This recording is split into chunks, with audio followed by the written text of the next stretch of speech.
عندما تريد شيئا أن يتحقق ولكن مع الأسف الشديد لا يتحقق، لا تحزن ولا تيأس، فتدبير الله لك أعظم وأفضل مما كنت تتصور.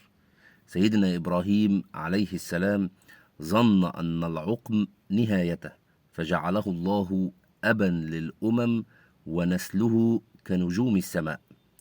سيدنا يوسف ظن أن السجن قدره، فرفعه الله ليكون سيدا في الأرض وعزيز مصر. سيدنا داود ظن أن الموت على يد طالوت هو مصيره، فمات طالوت وظل داود ملكا. فلا تصدق خيالك حين ينسج لك نهايات من خوفك، فلا تبني مصيرك على قراءة الواقع، لأن تدبير الله لا يشبه ظنونك.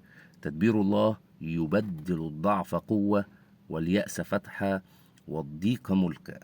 فلا تيأس ولا تحزن.